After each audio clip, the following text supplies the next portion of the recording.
Zelenskiy O'zbekistonga tug'ilgan siyosatchini Turkiyaga elchi qilib tayinladi. Rossiya ishchi kuchiga juda muhtojligi aytildi. Grenlandiya muzliklari ostidan AQSh maxfiy bazasi topildi.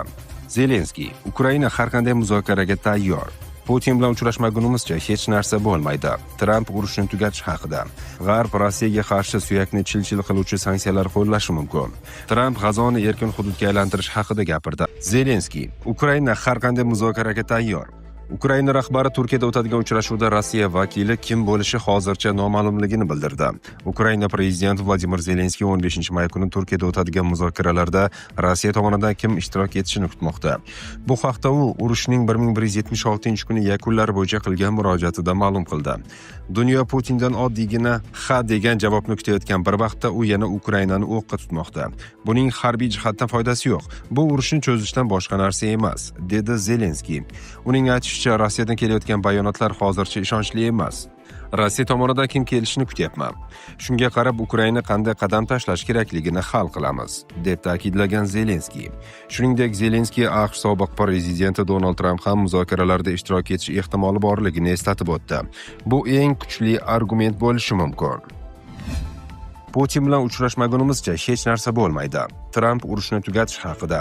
AQSh prezidenti Donald Tramp 15-may kuni Istanbulda bo'lib o'tadigan muzokaralarga rossiyalik hamkasbi Vladimir Putin kelmagani sababini aytdi.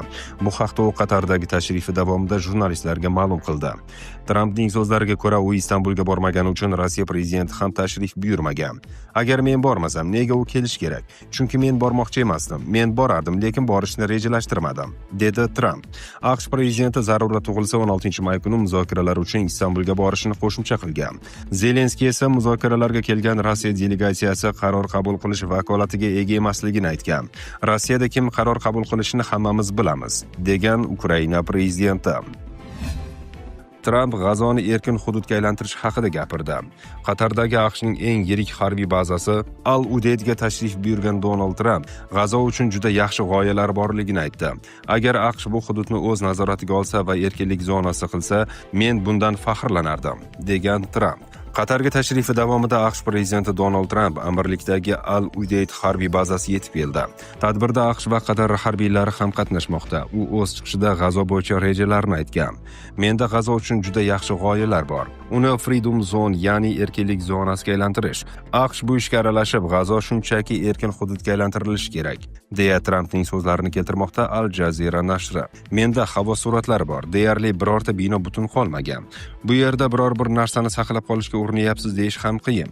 Agar zarurat bo'lsa, AQSh bu hududni o'z nazoratiga olsa, uni egallasa va erkinlik zonasi